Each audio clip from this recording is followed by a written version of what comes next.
Dr. Kimball, how's your work going?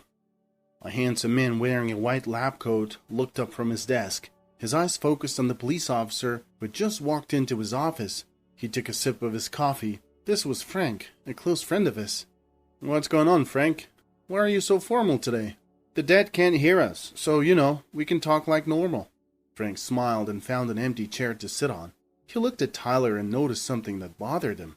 How can you eat here? Frank asked, making a face that showed he was disgusted.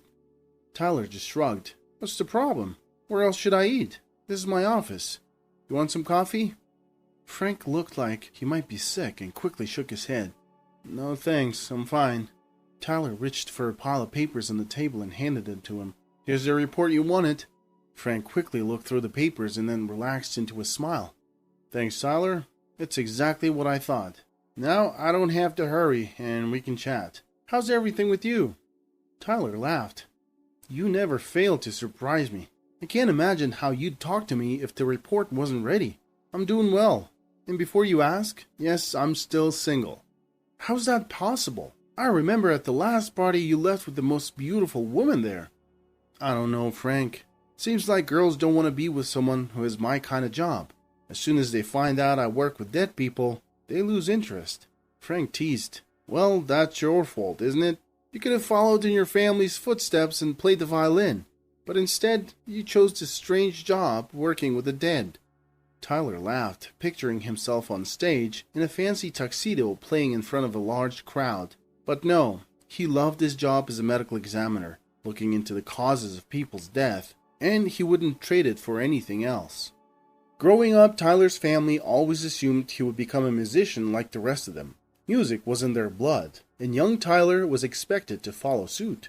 His days were packed from morning to night. After regular school, he would hurry to music lessons and then on to a private tutor. If someone had woken him up in the middle of the night and asked what he hated the most, he would have instantly answered, music. But he never told his mother, father, or grandmother how he felt about it. They would have been shocked. Instead, Tyler quietly fostered a love for forensic investigations and detective shows. In school, he excelled in subjects that had nothing to do with music, such as math, chemistry, and biology.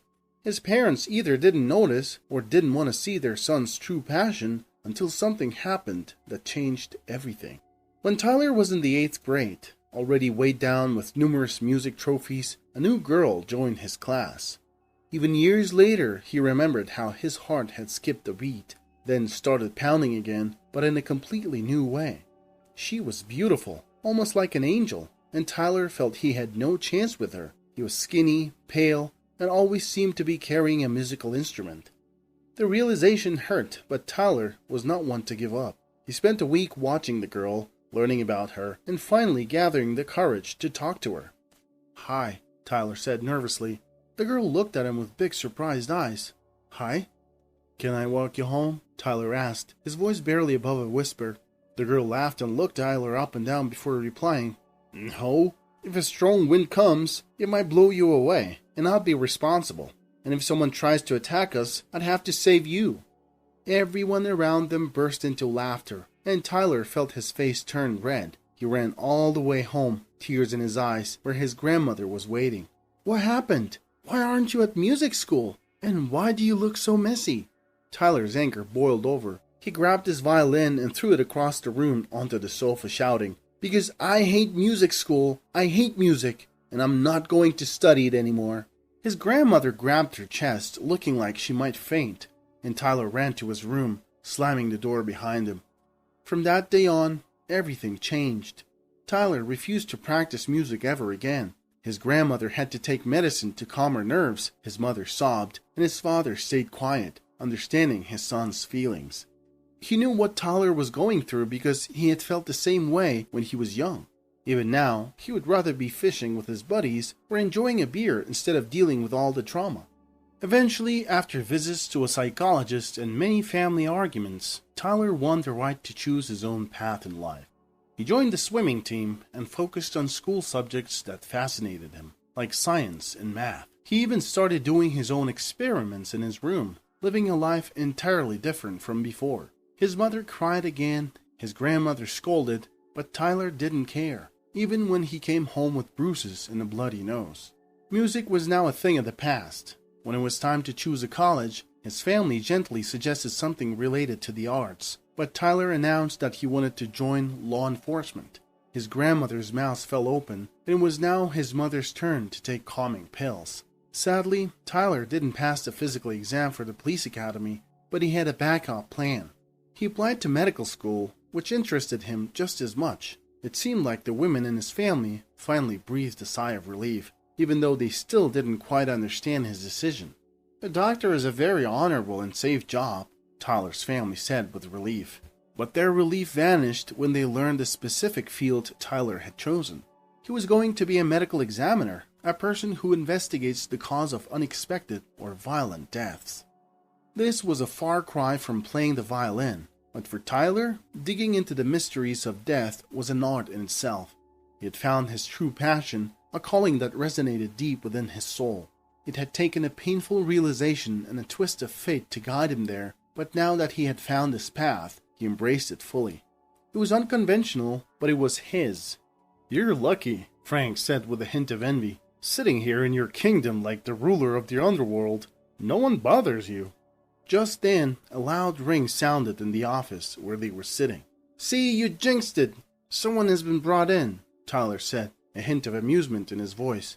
Frank quickly stood up and said goodbye. He hurried out of the room, his face showing concern.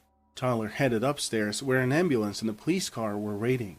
A gurney was being wheeled out of the ambulance with a body on it. A paramedic approached Tyler and said, "Mr. Campbell, we need to find out why this young woman died. She's around 25 years old. I don't see any cuts or bruises, but she died suddenly under very weird circumstances."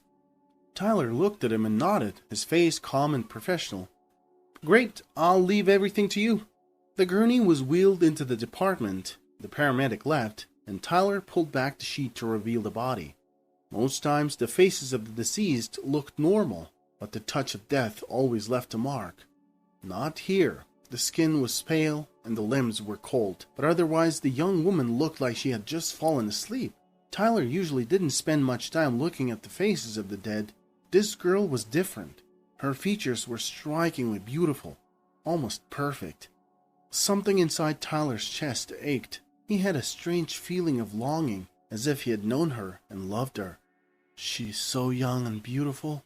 If only she were alive, I might have found the courage to ask her out," he thought. His mind started to wander, imagining how she might react if she knew he worked with the dead, but he quickly pushed that thought away and prepared to do his job. Tyler looked at the girl on the table and felt a rush of bravery unlike anything he'd felt before. It was as though he wanted to protect someone dear to him, someone like the young woman lying there. Her serene and soft face made his heart ache. How could someone so beautiful have to die? She deserved to live. Her beauty was like a work of art. With a shake of his head, Tyler snapped out of his thoughts and went to prepare for the autopsy. He picked up the scalpel, feeling the cold handle in his hand. The body on the table no longer seemed like a person, but a puzzle to be solved. Tyler was used to digging deep to find the truth, even if it lay hidden. This was what his job required. He made a small cut, just an inch long, then jerked back in surprise. The girl's skin seemed to tremble. He leaned closer to her lips, but felt no breath. Was he imagining things? Grabbing a stethoscope, he bent over the body, listening intently, but he heard nothing. What in the world was that? Am I dreaming? He wondered, confusion clouding his mind. He was about to pick up the scalpel again when the body on the table twitched. The girl who had been pronounced dead inhaled sharply and opened her eyes. Her sky-blue eyes darted around the room in shock before landing on Tyler, who stood frozen, his face as pale as a sheet. "I'm cold," she whispered, her voice weak, her lips barely moving before slumping back on the table. Tyler's heart raced as he rushed to the phone, dialing a colleague in the emergency department. "Doc, hi, I need your help. We have a girl who was dead, but she's just come back to life. Come down quick." "What?" The voice on the other end was full of disbelief. Tyler quickly explained the situation and hung up, his hands shaking as he turned back to the girl on the table. Her eyes were closed again and her breathing was shallow. In a few hours, the girl whose name Tyler learned was Denise slowly came to her senses. Tyler, who had stayed after work, sat by her bedside, unable to leave her side during this mysterious incident. His heart went out to the stranger, especially since a dangerous substance had been found in her blood, causing her heart to stop. Any longer, and we wouldn't have been able to detect it in the blood, the doctor had told Tyler earlier. And it would have looked like a mere heart attack. Tyler finished the sentence, still amazed at how Denise had survived. Whether her body reacted differently or some unseen force protected her, she had miraculously woken up from what seemed like death.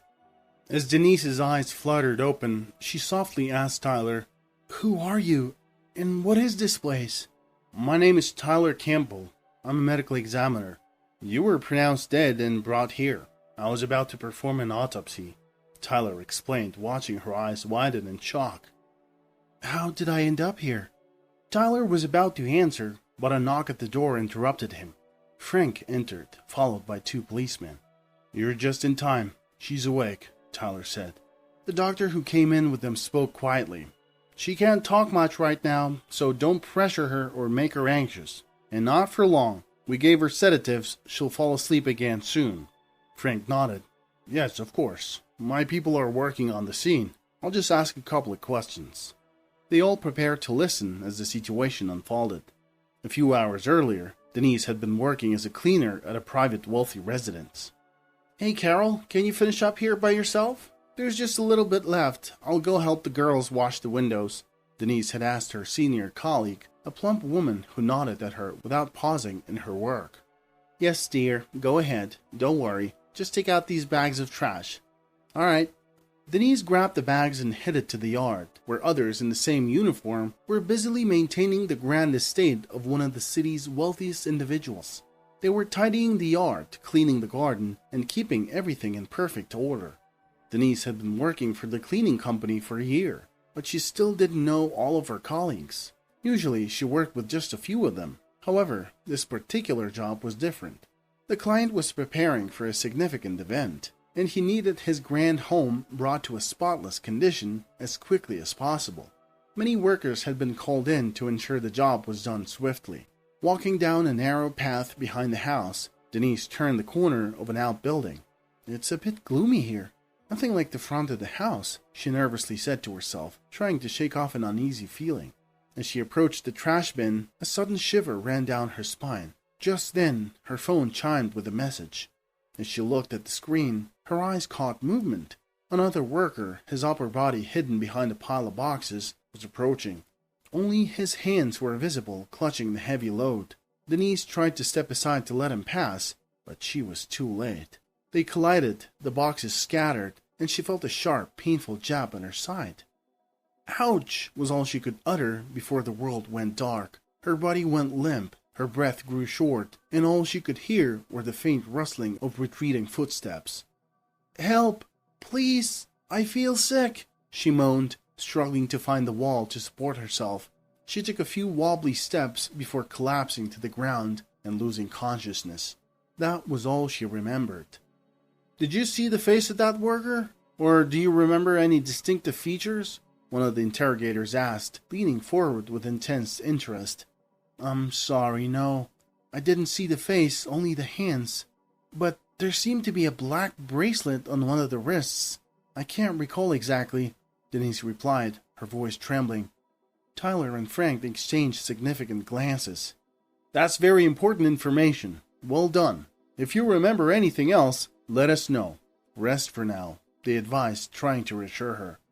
It was decided to keep Denise's survival a secret to avoid alarming whoever had attacked her. They needed more time to investigate. The next morning, Denise finally felt stronger. Tyler visited her again, patiently explaining the circumstances of their meeting. The girl was frightened and overwhelmed, still trying to understand the terrifying incident that had transpired. Her eyes welled up with tears as Tyler's gentle voice filled her with a sense of safety and compassion. "Your relatives must be really worried. Frank told me that 2 women came to see him. One of them said she was your grandmother, and the other seemed to be your aunt. Your grandmother looked heartbroken. What about your parents?" Tyler asked gently. "I don't have parents. They died a long time ago," Denise replied, her voice flat and emotionless. "Oh, I'm sorry. I didn't mean to," Tyler stammered, mentally scolding himself for his lack of tact. "It's okay. It was a long time ago," she answered, her eyes distant, then asked, "So my grandmother came then, huh?" "Yes, but we didn't tell her much either, to keep the information from getting out." "Okay." Tyler looked at the fragile girl and felt a powerful urge to protect her. No, he wouldn't ask her about anything else, not until she wanted to talk about it herself. "Here's the thing, Denise. You can't go home for now, and I feel a sort of responsibility for you. Please don't misunderstand me, but it would be best if you stayed with me for a while, until Frank finds the culprit, and he will definitely find him. He's the best at what he does." Denise silently looked away. Tyler waited. She finally gave a slight nod. "Thank you." A couple of days later, the girl was discharged. Tyler took her to his home, handed her a spare set of keys, and insisted she call if she needed anything or simply wanted to talk. Then he went back to work.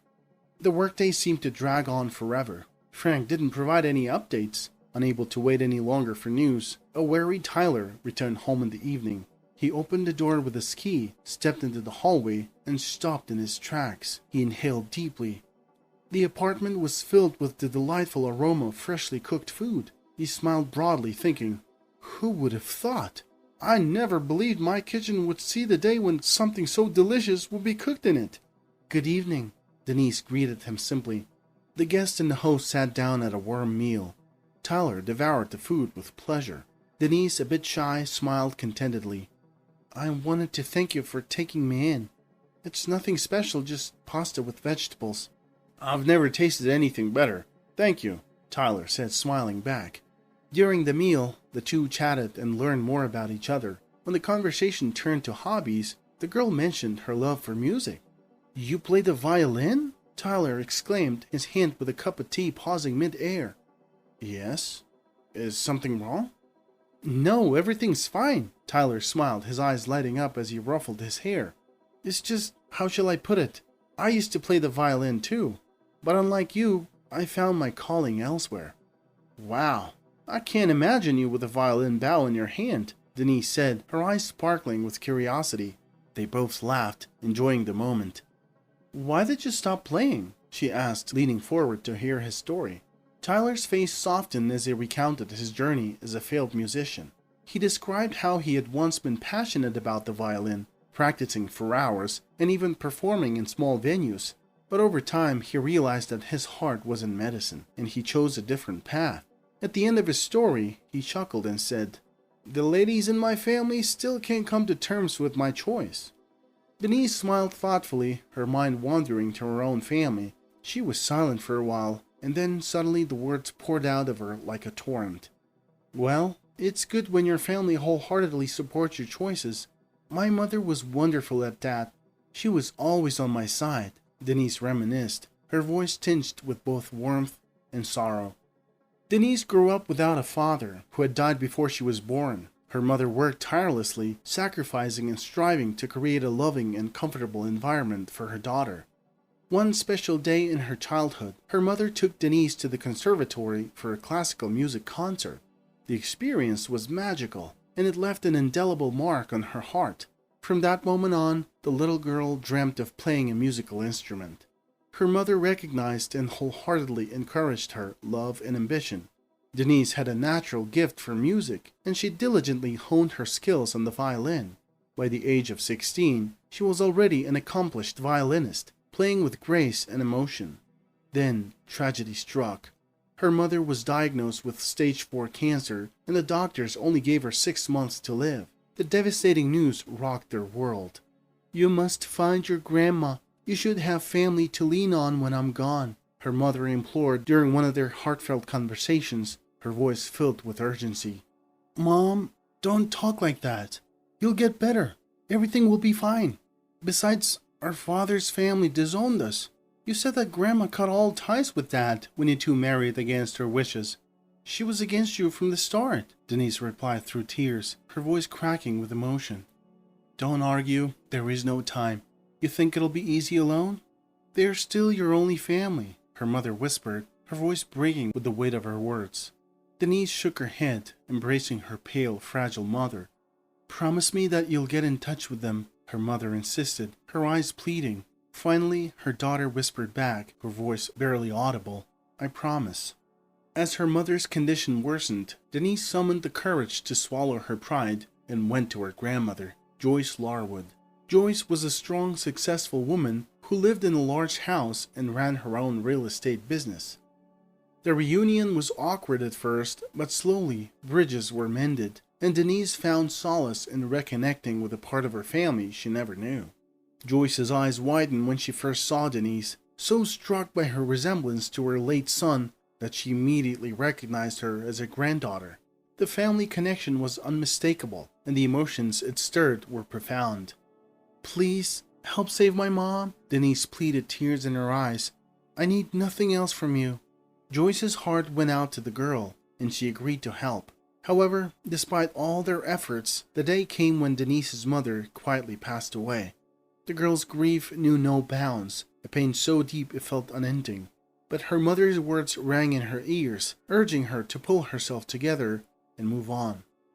Their relationship with her newly met grandmother was awkward at first, filled with uncertainty and unspoken feelings. When Joyce offered to move in, Denise hesitated, but then remembered her mom's wise words that they were the only relatives she had left. And besides, as she got to know her grandmother, she realized that Joyce wasn't as bad a person as she had been portrayed. Denise moved in with her grandmother, and over time, the two gradually began to grow attached to each other. Joyce saw how decent, educated, kind, and pure-hearted Denise was. Her impressive violin skills only deepened Joyce's admiration. The pair were on the path to forming a deep bond, finding comfort and understanding in each other that they hadn't expected to discover. But not everything was smooth in this newly discovered family connection. Denise's grandmother, as it turned out, was living with her cousin Jacqueline, who had shown up after her divorce. Aunt Jacqueline managed the household and enjoyed the full trust of the elderly woman in family matters. She was accustomed to being the center of attention and having control. But now, to put it mildly, she was not thrilled that the direct heir of Joyce, Denise, had joined the family.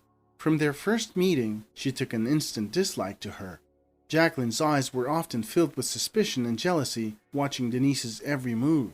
Her attitude created a tension in the house, a sharp contrast to the warmth that was growing between Denise and Joyce. Despite the strain, Denise tried her best to be polite and respectful to Jacqueline, understanding that she was part of her grandmother's life, but she couldn't shake the feeling that something was not quite right with her aunt. The family dynamics were complex, filled with love, connection, and underlying tensions. It was a new chapter in Denise's life, one that held promise, but also challenges. The experience of living with her grandmother was a mixture of joy and adjustment, and the presence of Aunt Jacqueline added an unpredictable element to their daily lives. "That girl's a con artist. She just appeared out of nowhere, aiming to snatch the old woman's money, and my naive sister believes her. She must be getting completely delirious." Aunt Jacqueline would fume in private, her face twisted with anger and suspicion. She badmouthed Denise at every turn and tried to turn Joyce, the mistress of the house, against her. She made life at home unbearable, always finding fault with Denise and skillfully pretending to be innocent when confronted by Joyce. Her tactics were subtle but relentless, and it got to the point that Denise would stay late at school or her violin courses just to avoid interacting with Jacqueline. Despite the hostile environment, Denise never complained to her grandmother. She believed that the older woman wouldn't believe her, and besides, she didn't want to cause her any pain or distress. She endured Jacqueline's bitter resentment quietly, her heart aching with the unfairness of it all. Finally, unable to bear the tension any longer, Denise moved out as soon as she was accepted into college. She needed space to breathe and grow, away from Jacqueline's constant scrutiny and scorn. After that, it had been about 5 years since she had been living an independent life. Having successfully completed music school, she played part-time in an orchestra and took other part-time jobs, such as cleaning services, to make ends meet. Aunt Jacqueline stopped harassing her when she realized that Denise had no claims on her grandmother's money. She seemed to lose interest in the young girl once her threat to the inheritance was gone. Yet Grandma Joyce still missed Denise terribly and hoped that her granddaughter would come back to live with her.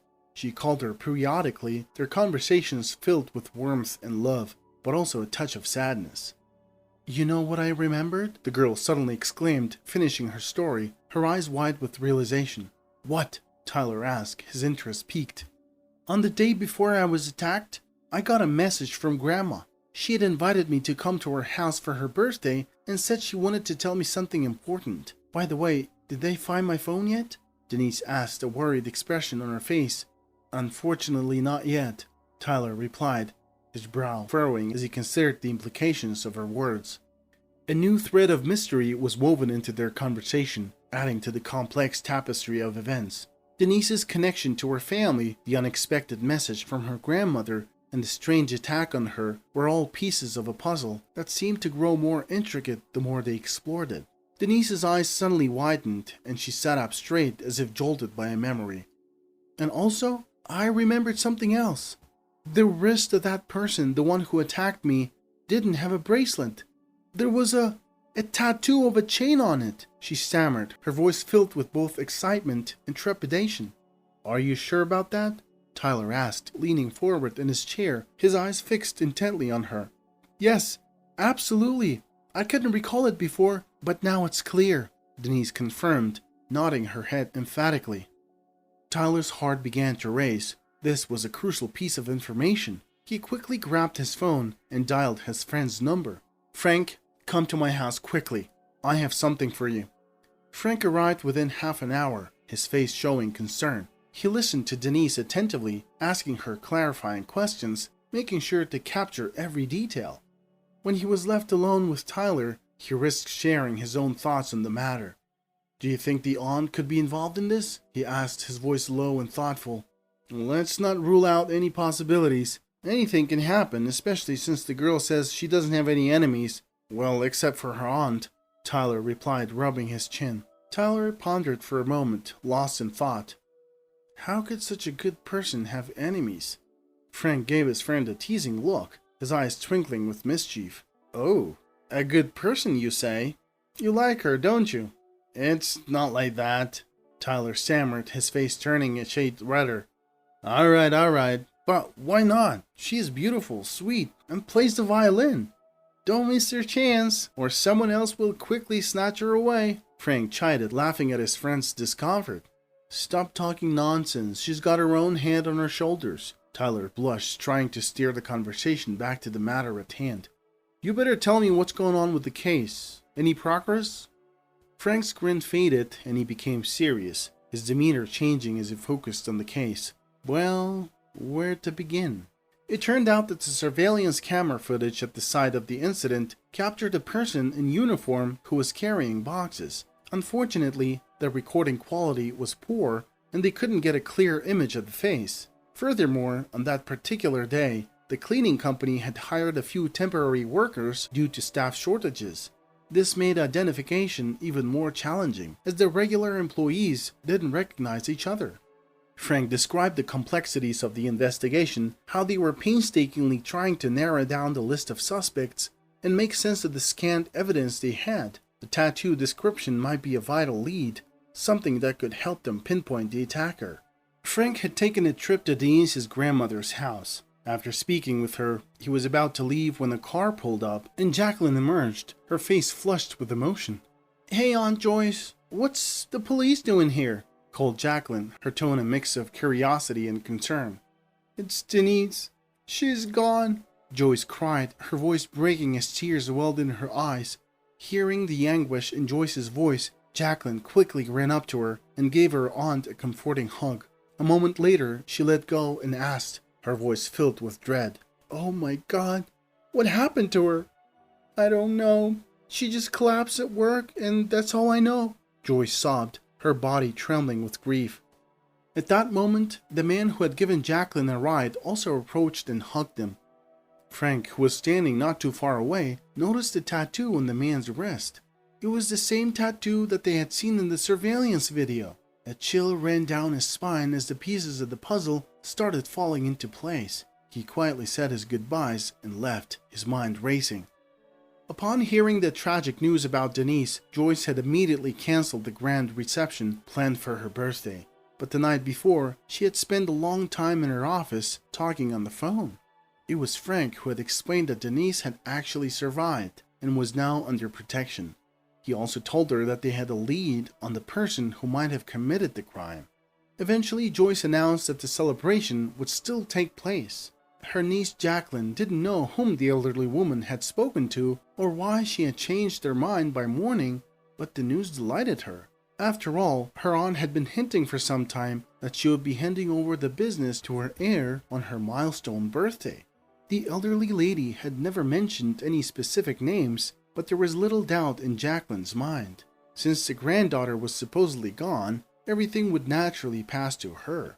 Jacqueline's heart raced with anticipation as she dressed up for the occasion, genuinely putting effort into helping her aunt for the first time in a long while.